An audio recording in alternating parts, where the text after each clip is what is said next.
Hi everyone, and thanks for joining me today for this time of prayer and gospel reading reflection on this Sunday, the 28th of April. As you can tell, it's a little breezy. Wind chimes are really going this morning, but I'm not complaining. It's in the 70s, the wind is blowing. It's a beautiful, beautiful day, and for this I am thankful. So today, if you haven't subscribed, please do, and like the video. That would be awesome.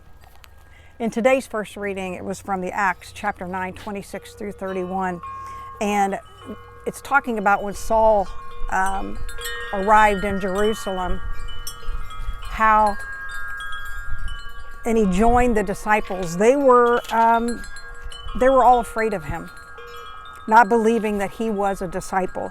And then Barnabas took charge of him and brought him to the apostles, and he reported to them how he had seen the Lord and that he had spoken to him, and how in Damascus he had spoken out boldly in the name of Jesus. And I got to thinking this morning after I read that first reading, I thought how fearful they probably were of Saul, because he was the one who was persecuting the Christians. He was the one who was looking for them and wanted to imprison them or to do whatever he was going to do.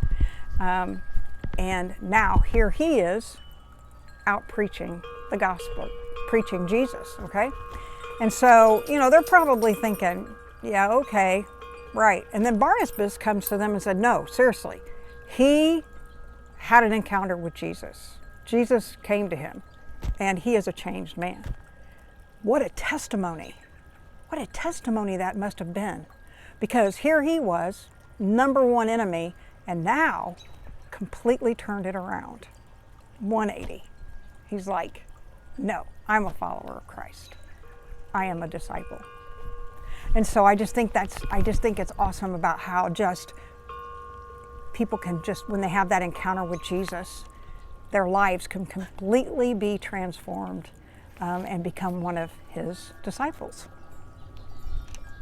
So then on the second reading, it was from 1 John chapter 3, 18 to 24. And it says, children, let us love not in word or in speech, but in deed and truth. Now this is how we shall know that we belong to the truth, and reassure our hearts before him in whatever hearts condemn. For God is greater than our hearts and knows everything.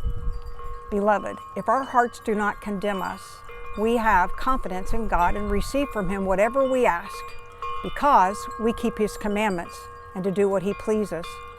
And his commandment is this: we should believe in the name of his Son, Jesus, and love one another just as he commanded us. Those are the commandments that we must have in order to remain in him.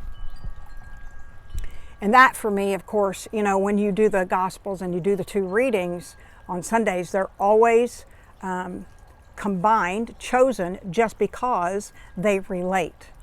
And if you know, in the Catholic Church, we have three books. We have A, B, and C, and we are currently in year B, and we hear the Bible.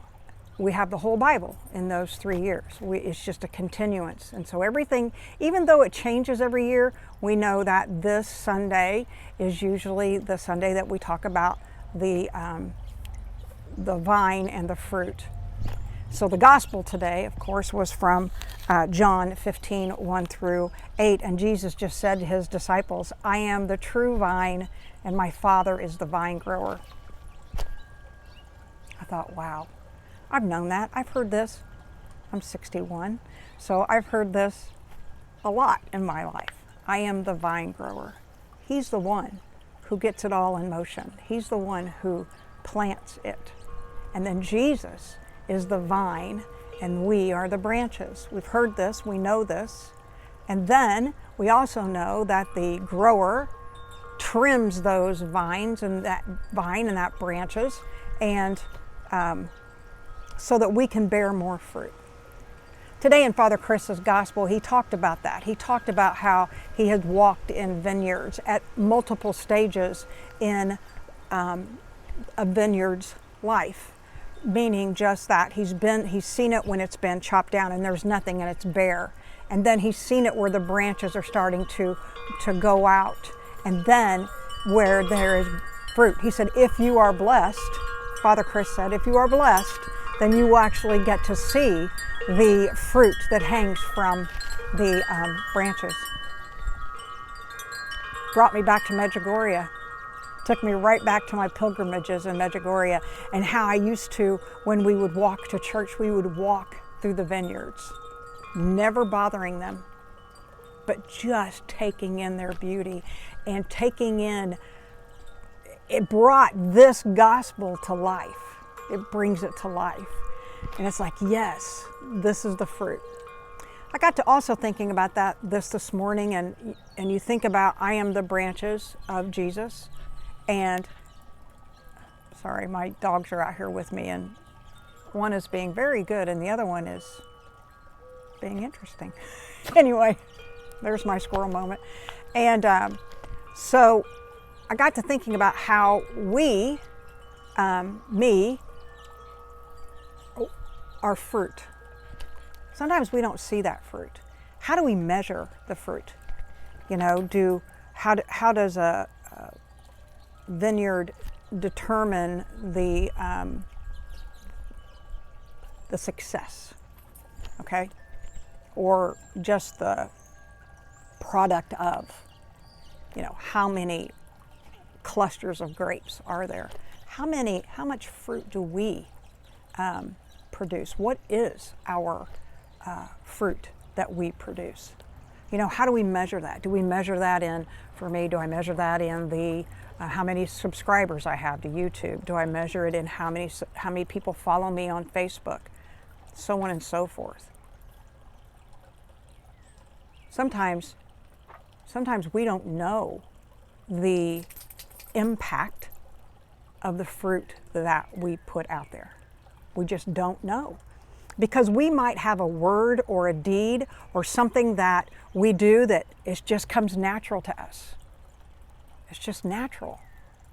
And then that good deed, that kindness that we show someone, influences someone else to do something else. I love it when people post all the time about how they go up to a fast food restaurant and they get to the window to pay and somebody's already taken care of it.